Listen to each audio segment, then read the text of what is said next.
Hello everyone, this is Asra Sultana, Assistant Professor in Triple Department, working in ISL Engineering College. So in the previous classes, we have started with the fifth unit, where we have studied about single-phase induction motor, its construction, operating principle, equivalent circuit. We have studied, and we have studied how we can start the single-phase induction motor by using split-phase capacitor motors and shaded pole motor. Today's class, we are going to see about the compensated motor. Okay, single phase compensated motor, that is we are going to see about repulsion motor and universal motor. What are their advantages and disadvantages also we are going to see. So today's class contents will be introduction, then we will see the commutation in AC machine, compensation in AC machine, compensated AC series motor, universal compensated motor, repulsion motor, advantages and conclusion. First, let us see the introduction part. So, heavy duty commutator motors are known to cause problems like brush parking, chatter, excessive wear, or chipping over time. So, to address this, modern AC commutator motors will use auxiliary structure called as compensated winding.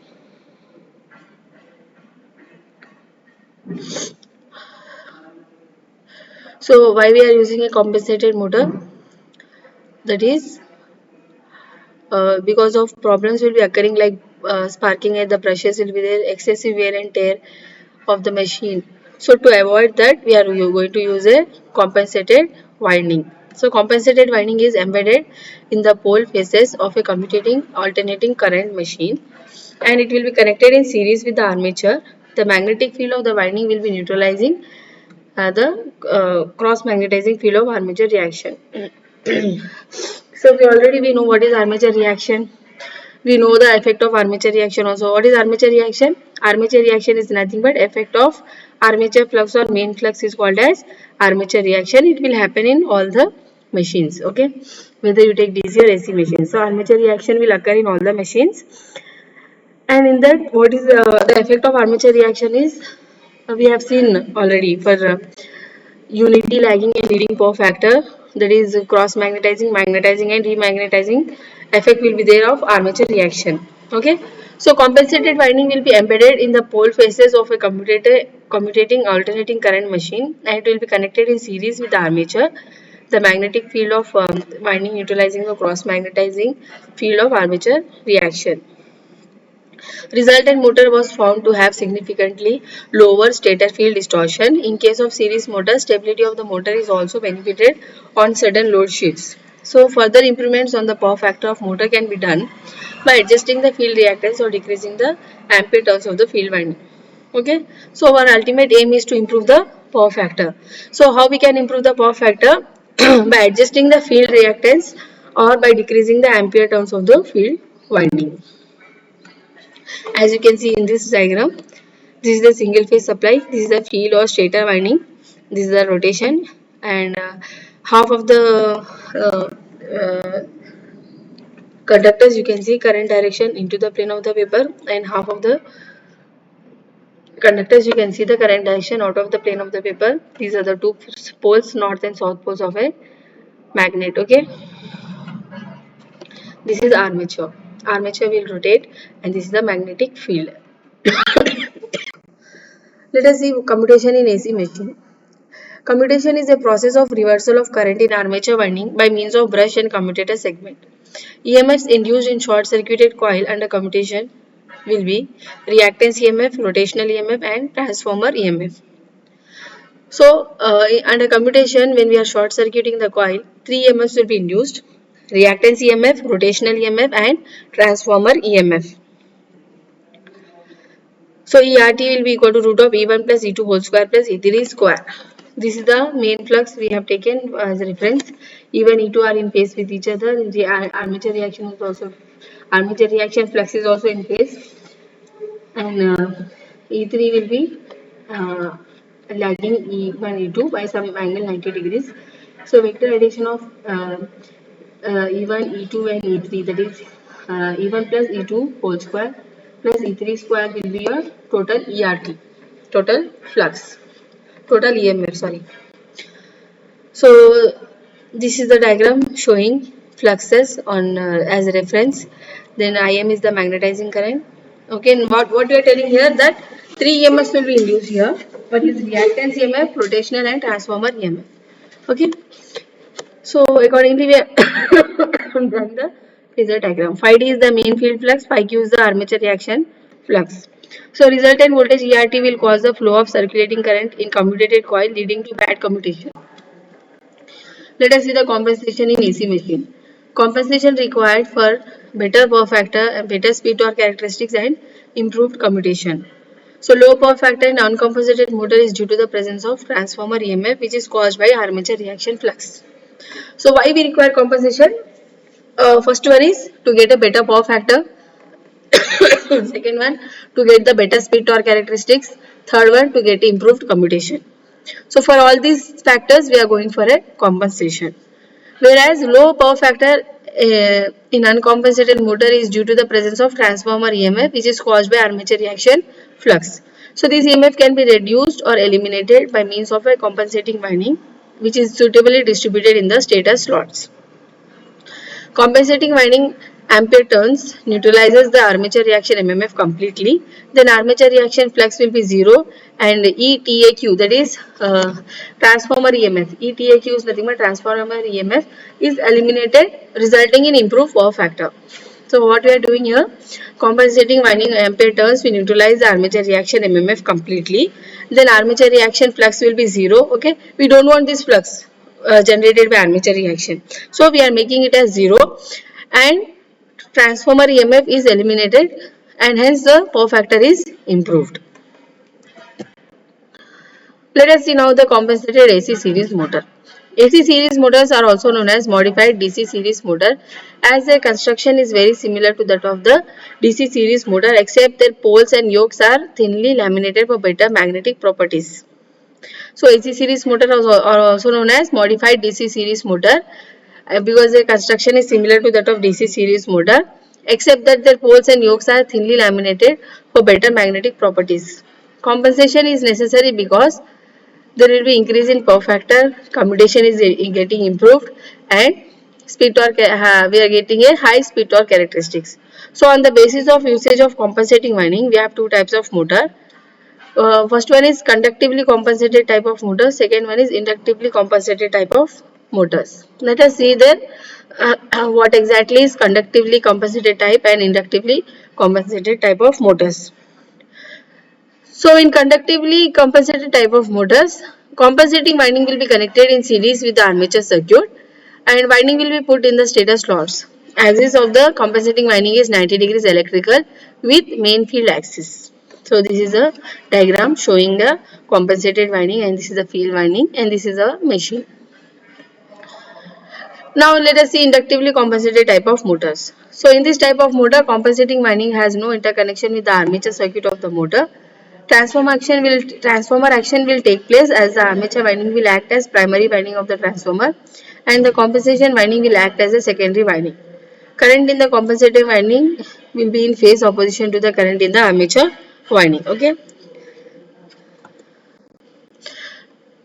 Universal compensated motor.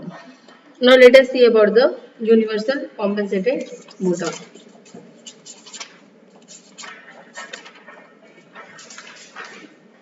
So a universal motor is defined as a motor which may be operated either on direct or single phase AC supply at approximately the same speed and output. So it is a smaller version of AC series motor and being series motor it has high starting torque and variable speed characteristics. It will run at dangerously high speed on no load. So that is why universal motors are usually built into the device they drive. So universal motor is a type of electric motor that can operate on either AC or DC power and it uses an electromagnet as its stator to create its magnetic field. It is a commutated series wound motor where the stator's field coils are connected in series with the rotor windings through a commutator. Not all series wound motors operate well on AC current. If an ordinary series wound DC motor were connected to an AC supply, it would run very poorly. So universal motor is a modified form, and it is in several ways it is modified to allow for proper AC supply operation. There is a compensating winding typically added along with laminated pole pieces as opposed to the solid pole pieces found in DC motors. So universal motors armature typically has far more coils and plates than a DC motor, and hence fewer windings per coil. This will reduce the inductance.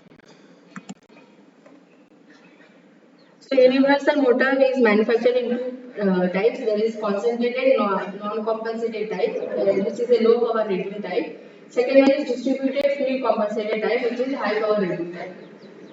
So non-compensated motor has two salient poles, and it is just like a two-pole series DC motor, except that pole of its magnetic path is laminated. Laminated stator is necessary because the flux is alternating when motor is operated from AC supply. Armature is of wood type and it is similar to that of a small DC motor. It will consist of slots and a commutator to which the leads of the armature winding are connected. Distributed field compensated type motor has a stator core similar to that of a split phase motor and a wound armature similar to that of a small DC motor. Compensating winding is used to reduce the reactance voltage present in the armature when motor runs on AC supply. This voltage is caused by alternating flux by transformer action.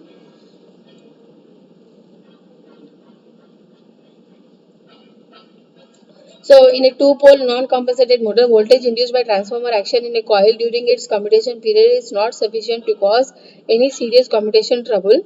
So, high resistance brushes are used to aid the commutation here. So when we see the operation, these motors will develop unidirectional torque regardless of whether they operate on DC or AC supply. Production of unidirectional torque when the motor runs on AC supply can be easily understood from this diagram. Okay, the motor works on the same principle as DC motor, that is force between the main pole flux and the current carrying armature conductors. So this is true regardless of whether the current is alternating or direct type. So when we see the speed load characteristics of universal motor, it is just like that of a DC series motor, that is low at full load and high or no load. So in fact, on no load, the speed is limited only by its own friction and windage load.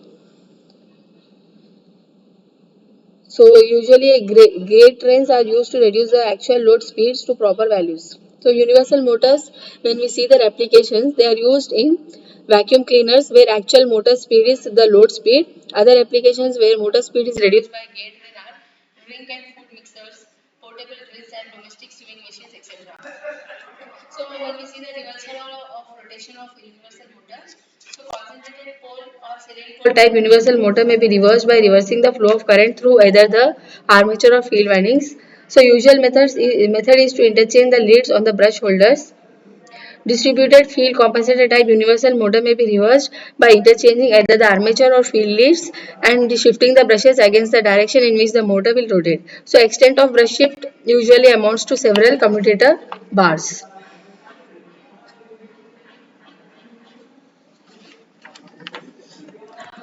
Let us see repulsion motor now. So these are classified under single phase motors. In this case, the stator windings are connected directly to the AC power supply and the rotor is connected to the commutator and brush assembly. One of the types of repulsion motor is compensated repulsion motor. When we see other types other than this compensated repulsion start in induction motor, repulsion induction motor are the other types. Okay. So usually repulsion type motors are of four types: repulsion motor, compensated repulsion motor, repulsion start induction motor and repulsion induction motor. So repulsion motor will consist of stator winding, rotor which is wound like a DC machine, commutator and a set of brushes which are short circuited and remain in contact with the commutator at all times. It will continuously operate on the repulsion principle. No short circuiting mechanism is required for repulsion type of motor.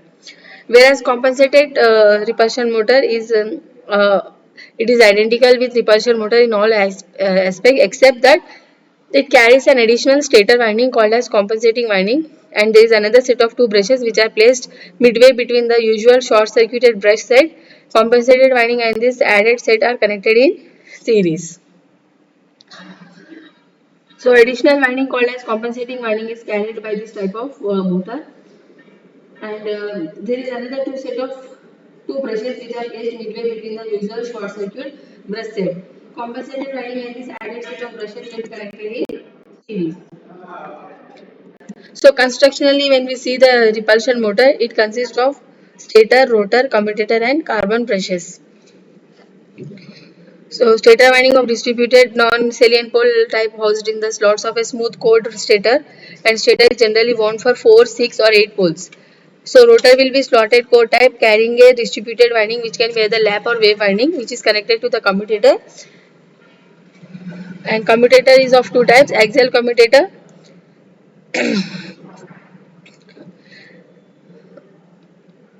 which is with bars parallel to the shaft, or a radial or vertical commutator having radial bars on which brushes will press horizontally, and it will have carbon brushes which ride against the commutator and used for conducting current through the armature winding.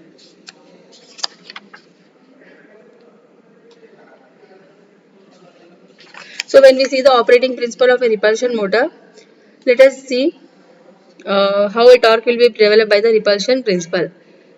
So for easy understanding, stator winding has been shown with a concentrated salient pole construction. Basic functioning of the machine will be same with either type of construction. Armature is of standard DC construction with commutator and brushes, which are short circuited with low resistance jumper. Suppose that direction of flow of alternating current in the exciting or field winding is such that it creates a north pole at the top and south pole at the bottom. So alternating flux produced by the stator winding will induce EMF in the armature conductors by transformer action. So direction of induced EMF can be found by using Lenz's law. However, direction of induced currents in the armature conductors will depend on the position of the short circuited brushes. If brush axis is collinear with magnetic axis of the main poles, directions of the induced currents will be um, clockwise. Okay, so as a result, armature will become an electromagnet with a north pole on its top directly under the main north pole, and with a south pole at the bottom directly over the main south pole.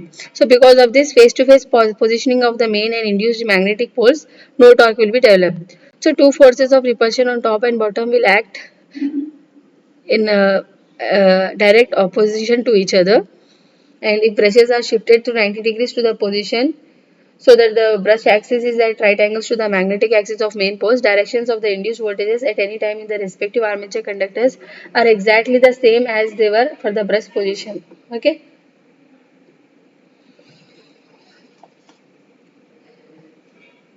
Straight repulsion motor has high starting torque, which is about 350%, and moderate starting current, which is about 3 to 4 times full load value. Principal shortcomings of such a motor are: speed varies with changing load, becoming dangerously high at no load, low power factor except at high speeds, and tendency to spark at brushes. So when we use a compensated repulsion motor, it is a modified form of straight repulsion motor. It has an additional stator winding called as compensated winding, whose purpose is to improve power factor and to provide better speed regulation. So this winding is much smaller than the stator winding, and it is usually wound in the inner slots of each main pole, and it is connected in series with the armature through an additional set of brushes which are placed midway between the usual short circuited brushes. So advantages, if you see, we can see that it is having high speed or characteristics, improved computation, and increasing torque factor. Disadvantages, if you see, compensated motors or vibration have been known to run slow, overheat, or even fail to start. Cost and maintenance of this type of motor is very high. Let us come to the point of conclusion. Study of standard single-phase compensated motors reveal a general increase in efficiency, longevity of the magnetic parts of the motor due to substantial decrease in the cross-magnetizing field due to armature reaction. So this is particularly prominent in case of heavy-duty induction motors where power ratings exceed 200 kilowatt or more. So practical use suggests that compensated motors will provide high starting torque and improve power factor for longer use. Only prominent drawback of using compensated motors is their significant increment in cost and maintenance, which is pretty petty against the advantages offered. So it can be concluded that modern industries and heavy appliances demand the use of compensated motors. Thank you everyone for watching the video. I hope everyone understood today's class. That is compensated series motor, compensated series partial and universal motor, and what are their applications, advantages and disadvantages. Next class I am going to tell about the special machine, that is brushless DC motor and switch reluctance motor. Thank you everyone for watching the video.